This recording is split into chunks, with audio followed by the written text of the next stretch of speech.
Every day for decades, there has been a media blackout, distracting the masses about making the cost of living cheaper for everyone, while so many people suffer and die. Who wants to pay high prices for everything when life could be easier and cheaper?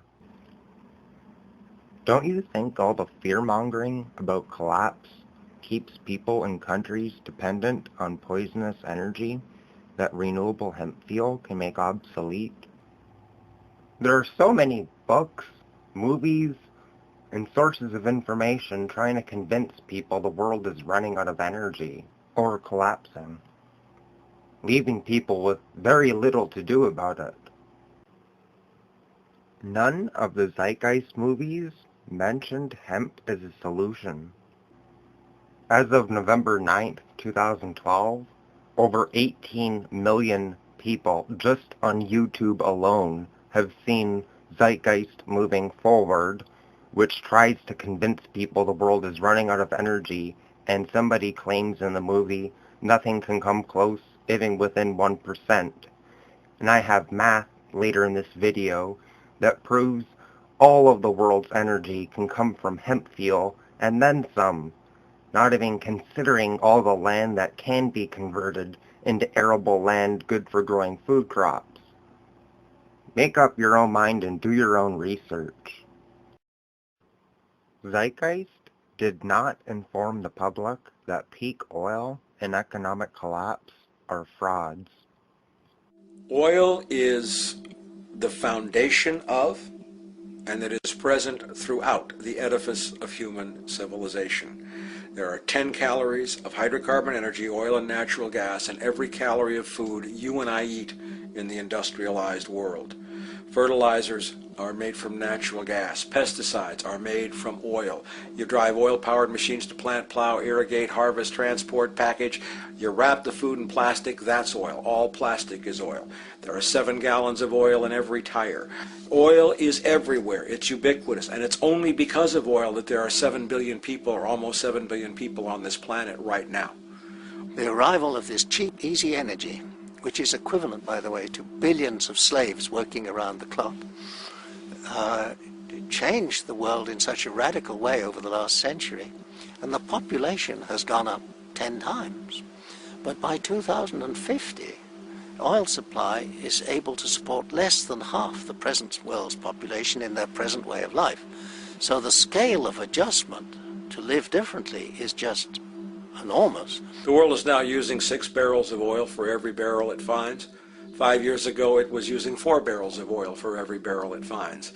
A year from now it's going to be using 8 barrels of oil for every barrel it finds. What's disturbing to me is the lack of any real effort from governments worldwide or industry leaders worldwide to do something different. I mean, we have these sort of attempts to build more wind power and to maybe do something with tide. We've got attempts to make our cars a little bit more efficient. But there's nothing which really looks like a revolution coming along. These are all pretty minor. And that, I think, is pretty frightening. And the governments who are driven by these economists who don't really appreciate what we're talking about are trying to stimulate consumerism to restore past prosperity in the hope that they can restore the past. They're printing yet more money lacking any collateral at all. So if the economy improves and recovers and growth, famous growth comes back, it'll only be short-lived because within a short period of time, counted in months rather than years, it'll hit the supply barrier again. There'll be another price shock and a deeper recession. So I think we go into a series of vicious circles. So you have the economic growth going up, price spike, everything shuts down, that's where we are now. Then it starts to come up again. But what we have now is this area where there's no more ability to produce cheap energy. We're at the peak. We're on the downslope of oil production. No way you're going to get any more out of the ground any faster, which means that things shut down. The price of oil drops, which it did in early 2009, but then as you have an ersatz so-called recovery, the price of oil starts to come back. It's recently been hovering around $80 a barrel, and what we see is at $80 a barrel now, with the economic and financial collapse, people are having a hard time affording that. World oil production right now is about 86 million barrels a day. Over 10 years, you're looking at roughly 40 million barrels a day having to be replaced. There's nothing around which can come even within 1% of meeting that sort of demand. If we don't do something pretty quickly, there's going to be a huge energy deficiency.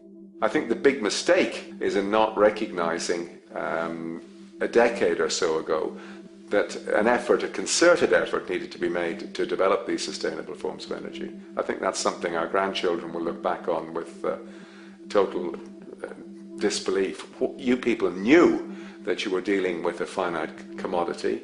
How could you possibly have built your economy around something which was going to disappear?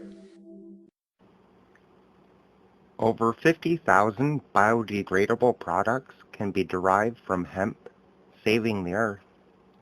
Hemp plants create more oxygen and breathe in more CO2 compared to trees per acre. Cannabis prohibition is keeping the cost of living artificially high. Nobody dies from cannabis. Look at all the coffee shops and Starbucks everywhere. Think about how the government is preventing a free market, keeping prices artificially high.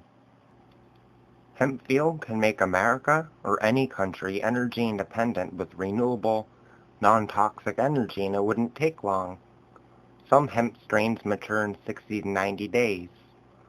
Hemp strains with THC produce more biomass.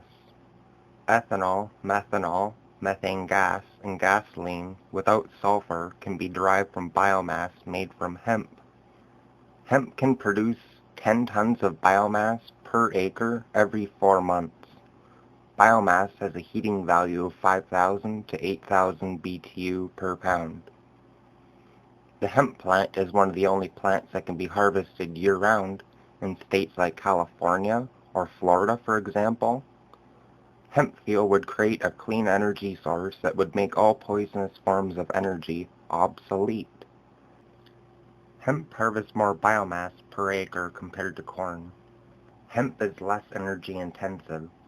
Think of all the corn being grown for ethanol that uses lots of dangerous pesticides, when hemp uses less water, no pesticides, no herbicides, no chemicals. Hemp can even remove radioactive waste from the soil. Hemp helps detoxify and regenerate the soil. Falling leaves replenish the soil with nutrients, nitrogen, and oxygen. This rich, organic mulch promotes the development of fertile grassland.